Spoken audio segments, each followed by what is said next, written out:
bem-vindas e bem-vindos. Se você mora no Brasil, bem-vinda e bem-vindo. Você conhece essa birosca em que a gente vive.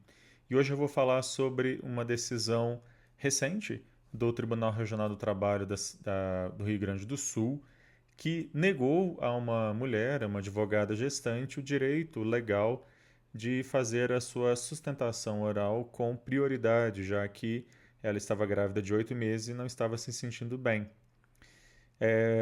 Essa decisão, como eu disse, viola não só a lei, mas também recomendação, resolução do CNJ do chamado julgamento segundo uma perspectiva de gênero. É um pouco sobre isso que eu quero falar hoje. Birosca News é esse quadro que eu faço aqui todas as semanas, falando de questões de direito, e esse conteúdo fica disponível em vários dispositivos, no youtube.com/Alexandre Bahia, o podcast Birosca News disponível em várias plataformas de podcast.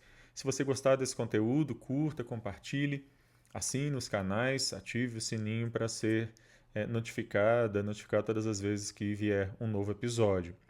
Pois bem, o caso aconteceu coincidentemente na mesma semana em que eu participei de um evento no Tribunal Regional do Trabalho, mas daqui de Minas Gerais, justamente sobre julgamento com perspectiva de gênero.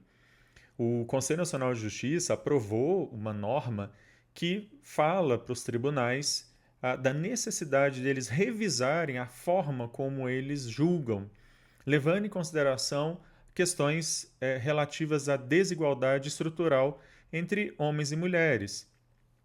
Há uma série de recomendações, há uma série de questões que são faladas nesse documento, e algumas delas eu quero tratar aqui hoje.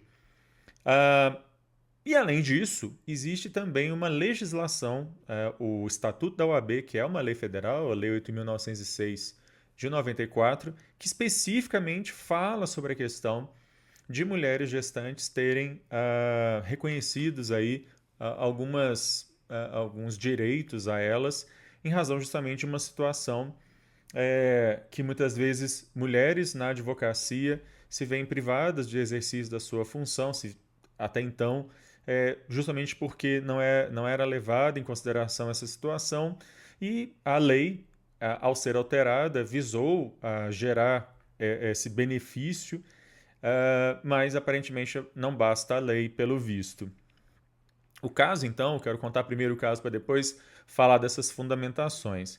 O caso, então, é dessa advogada que está grávida de 8 meses e ela, então, pede no começo da audiência, lá no começo da manhã, a sustentação dela só se daria no final da tarde, mas como ela já estava sentindo mal pela manhã, ela pediu então ao presidente da sessão, desembargador do Tribunal Regional do Trabalho, lá de uma das turmas do Tribunal Regional do Trabalho lá do Rio Grande do Sul, para que ela pudesse então fazer a sustentação antes dos demais colegas, justamente porque ela talvez não estivesse suficientemente bem de saúde para poder fazer a sustentação no prazo normal, no horário normal.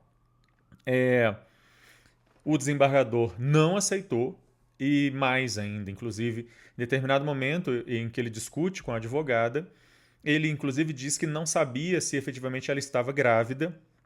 Vale dizer que essa é uma audiência que estava sendo feita online, então tem toda a gravação ali da audiência. E quando o desembargador então fala isso, que ele não sabia se efetivamente ela estava grávida, ela levanta e deixa que a câmera então aponte para sua barriga, que mostra uma mulher grávida de quase, de 8 meses, quase já a ponto de dar à luz. Segundo o desembargador, a legislação ela só faria sentido ser aplicada quando a audiência seja presencial, não audiência online.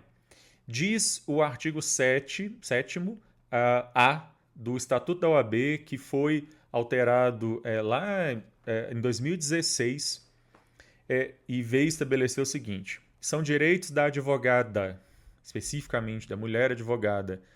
1. Gestante. A entrada em tribunais sem ser submetida a detector de metal. B. Reserva de vaga em garagem.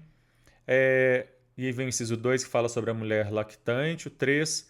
da gestante, lactante, adotante ou que der à luz a preferência na ordem das sustentações orais e das audiências a serem realizadas a cada dia, mediante comprovação da sua condição.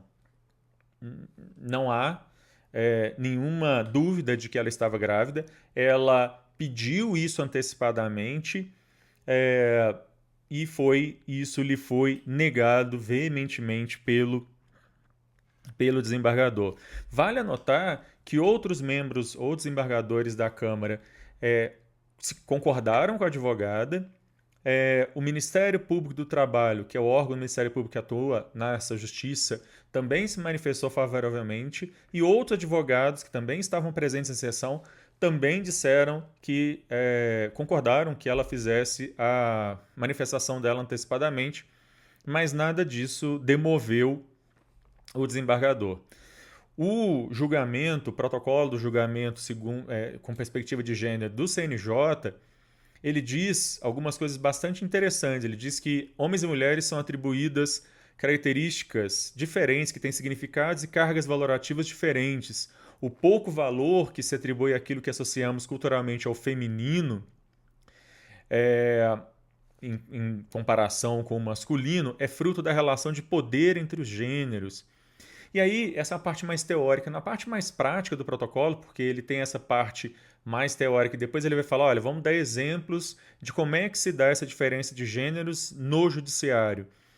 Ele dá um exemplo que é extremamente importante, bem aplicável aqui. Ele vai dizer o seguinte, olha, exemplos. A atenção à advogada gestante, lactante ou adotante, de que trata a Lei 13.363, é essa lei que alterou o Código da OAB, o Código de Ética da OAB, o Estatuto da OAB, melhor dizendo, que é a Lei 8.904.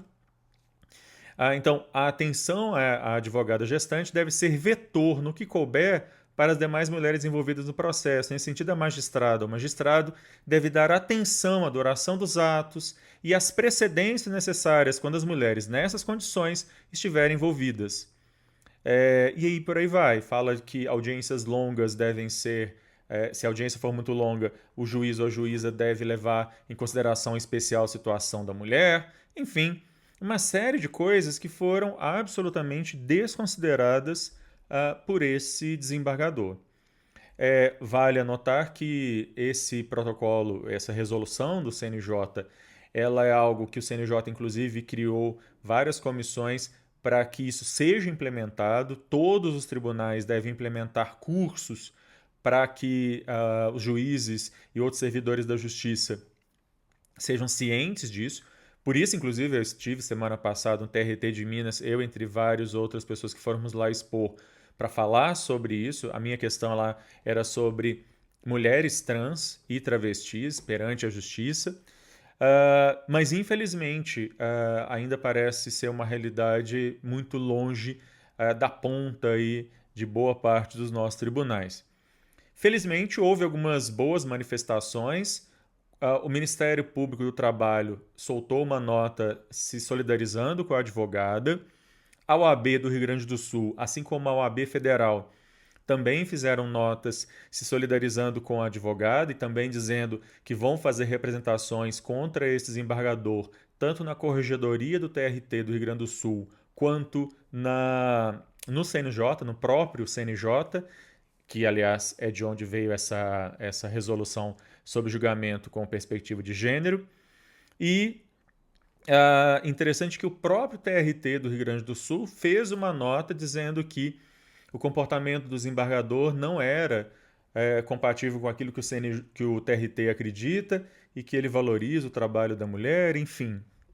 É claro que, por outro lado, a gente sabe que, por mais que haja essas manifestações e esses processos administrativos, tanto na Corregedoria quanto no CNJ, a possibilidade desse desembargador ser efetivamente punido é muito pequena e, ainda assim, mesmo havendo alguma punição, ela será talvez uma advertência, por máximo uma advertência escrita. Mas, ainda assim, é muito importante perceber a repercussão que esse caso está tendo e que esse tipo de coisa se torna cada vez mais intolerável. Né? Mulheres, em todo o seu espectro, elas devem ter a oportunidade de exercer a sua profissão e, nesse sentido, eu tenho que repensar o trabalho, eu tenho que repensar a forma do trabalho. Não é simplesmente enxertar a mulher nesse mercado, no mercado de trabalho, mas é o repensar a forma do trabalho, e é muito nesse sentido que vem o protocolo do CNJ sobre julgamento com perspectiva de gênero e que, infelizmente, não foi obedecido aí. Bom, se você gostou desse conteúdo, curta, compartilhe. A qualquer momento eu volto falando de mais alguma coisa maluca, absurda e estapafúrdia que acontece nessa birosca de país. Tchau.